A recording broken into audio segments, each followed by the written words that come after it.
Então, outro princípio importante é esse, de você, né, estar alimentado. Porque se tem um conflito de carne e espírito, quem é que ganha nesse conflito? Eu acho que é quem está melhor alimentado. Então, muita gente, o cara assiste um monte de seriado que ele não devia, ele está exposto a um monte de ambiente que ele não devia na rede social, ele tem um monte de amizades que incentivam ele para isso, depois ele não entende por que ele tem tanta vontade de pecar. Né? Ele não tem alimentado o espírito dele, e o espírito é movido pelo espírito, né? Pela palavra. Então, tem até uma frase de um novelista americano, eu tenho que até checar o nome desse cara, porque eu sempre falo dessa frase e nunca lembro o nome dele. Mas ele diz, né, se nós gastamos, acho que era 8 horas por dia com as coisas desse mundo e 5 minutos com as coisas de Deus, é de surpreender que as coisas desse mundo pareçam 200 vezes mais real para a gente do que a Bíblia, né, do que a realidade espiritual. E a verdade é essa, muita gente tem o ímpeto de orar, de jejuar por santidade, por pureza, quando a coisa está feia, né, quando o cara já está se sentindo tentado. E não foi isso que Jesus nos ensinou, né? Jesus nos ensinou um modelo de oração diário. A gente sabe isso porque ele fala do pão de cada dia. E nessa oração ele nos ensinou a orar, né, para ser liberto de tentação, para ser livre do pecado. A gente vê outro princípio de 1 Coríntios 10, falando aquele que está de pé, cuide para que não caia. Então, uma batalha por santidade você não faz no momento de batalha, né? Uma constância. Até porque adianta o que você chamar um soldado para treinamento quando a guerra chegou nos portões? Ele não vai estar pronto, ele tem que viver em prontidão para a guerra. Esse é o trabalho de um soldado. Se eu falasse para você que eu nunca corro, mas esse final de semana eu vou tentar correr uma maratona, você ia falar que eu sou maluco. Se eu não tenho preparo, vivência, medo dessa... E muita gente quer ser um gigante espiritual, né? Viver dessa maneira espiritual, mas o cara ele só tem uma vida, um estilo de vida alimentando a carne. Então é tão importante você entender isso. Isso foi outra coisa que virou o jogo para mim, né? Foi através do discipulado com meu pai, falando, pai, eu tenho orado, eu tenho jejuado. E meu pai perguntou, mas quando você tem feito isso? Eu falei, não, de vez em quando, eu lembro, tal. Ele falou, filho, você tem que fazer isso sempre, orar todos os dias, jejum direto a respeito. E, cara, mudou tanto o jogo, né? Esse livro conta essa história do que eu passei, a minha própria batalha nesse assunto durante minha adolescência, e como depois de encontrar esses princípios e praticá-los, cara, eu nunca mais assim caí nisso. E eu digo isso com fé, assim, não por causa de mim, mas apesar de mim, até porque o livro expõe muito bem o que é a minha fraqueza e o que eu sou capaz. Mas por entender esses princípios e que eu não estou caminhando na minha força, eu digo, cara, sem medo, né? E sem orgulho também, é por causa do Espírito Santo que eu nunca mais vou cair nisso. Eu digo isso com convicção, porque eu entendi esses princípios e eu sei que praticando eles eu posso viver dessa maneira. E eu acho são que leis espirituais, né? Eu acho que é algo que a nossa geração precisa entender, porque é sutil, mas você pode perceber isso. Muitas vezes você conversa com jovens, eles têm uma ideia de que essa área da sexualidade, não tem como vencer. Como se não, eu acredito que eu consigo parar de mentir, né? Eu consigo, ser transformado por Jesus, mas é como se a pessoa lá no fundo acreditasse que essa área não tem como. Porque eles são expostos a ambientes de rede social, de Hollywood, de entretenimento, onde é isso que se prega, né? Que aí não tem como, mas não é isso que a Bíblia diz. E é doido porque parece que ele já ganhou uma batalha no campo da alma, vamos dizer assim, né? No campo da mente, né? O Satanás, que é basicamente o que Golias faz, né? Ele não tinha lutado com ninguém ainda. Ele só ia lá todos os dias e ficava falando, né? Não tem homem aí. Cara, vocês não conseguem. E teve um rei na Bíblia, eu vou até precisar de um universitário, talvez, para checar, não lembro qual foi o rei, mas a ideia, o que a Bíblia disse foi o seguinte: esse rei, ele estava guerreando e ele se aproximou da muralha onde eles estavam guerreando, aí uma mulher pegou uma pedra e jogou na cabeça do rei. E o rei morreu por causa de uma pedrada na cabeça de uma civil, desarmada, né? Tudo que ela tinha uma pedra. E ele ainda tentou falar que não escrevessem, que não contassem. Ele queria que aquilo... Inventaram uma história que ele morreu por causa disso, mas o que matou ele foi a pedrada. E aí depois, na época de Davi, a gente vê ele falando com Joabe, quando ele mandou Urias para a guerra, né? E a gente vê, se eu não me engano, não lembro quem foi, mas ele na época de Davi falou, né, que para não se aproximar... Abimeleque?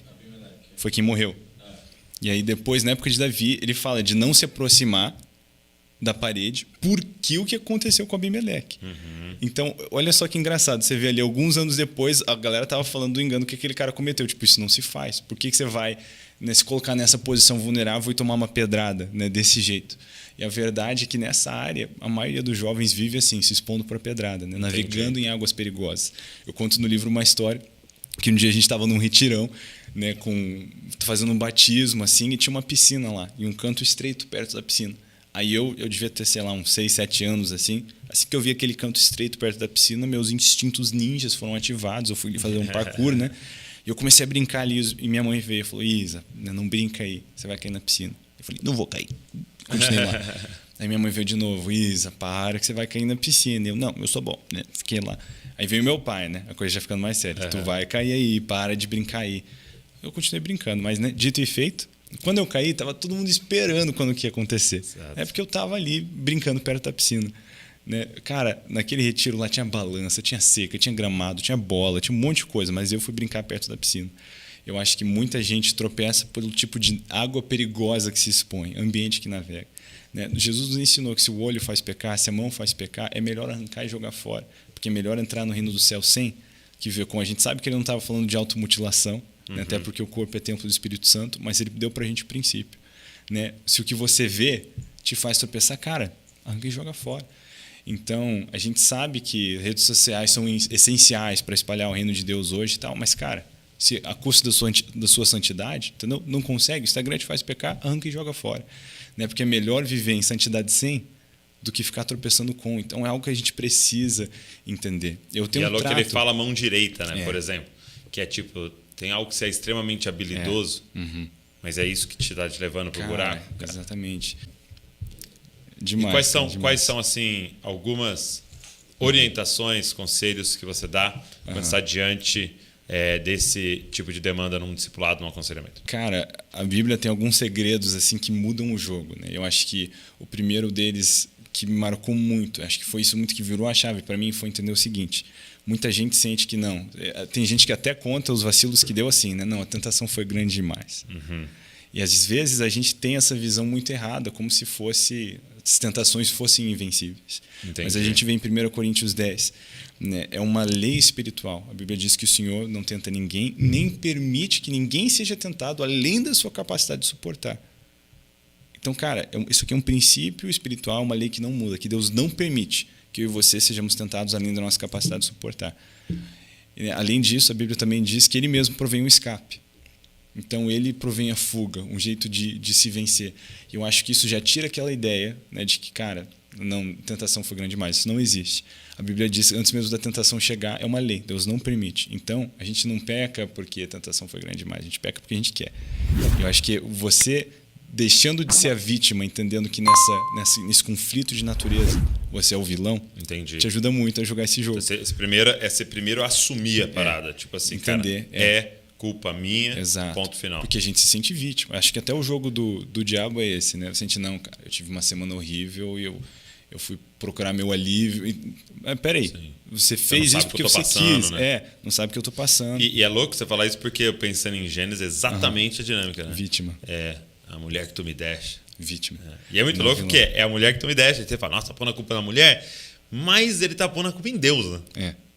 É a mulher. Ele está dizendo que ele é uma vítima, não um vilão. Né? Exato. E eu acho que essa distinção é muito importante você fazer, porque a realidade é essa. A gente vive nesse tempo onde existe, né, conflito de natureza. A gente tem um espírito que nasceu de novo e uma carne que ainda vai nascer de novo. Então a gente vê isso, é claro, em Romanos 7, a gente vê Paulo, né, falando, cara, o bem que eu quero fazer parece que eu não faço, o mal que eu não quero fazer parece que eu faço. Quem vai me livrar, né, da maldição, desse rolê? E glória a Jesus, né, que faz isso. E é por isso que a gente tem tanta esperança na ressurreição. Um dia eu vou ter um corpo que ele é condizente com o meu espírito e não concorrente. Né? Mas Gálatas 5 também fala que o espírito milita contra a carne. Então, é muito claro, existe conflito de natureza. É por isso que você acorda, às vezes, com aquela vontade de fazer um devocional, mas 15, 20 minutos você já está pensando no seu Instagram, né, o trabalho, porque você tem conflito de natureza. Por isso que, às vezes, você vê alguém e fala, não, eu vou dar minha jaqueta para esse cara. Você pensa, não, mas essa é minha jaqueta predileta, talvez eu... Parece que tem uma parada dentro, né? Exato.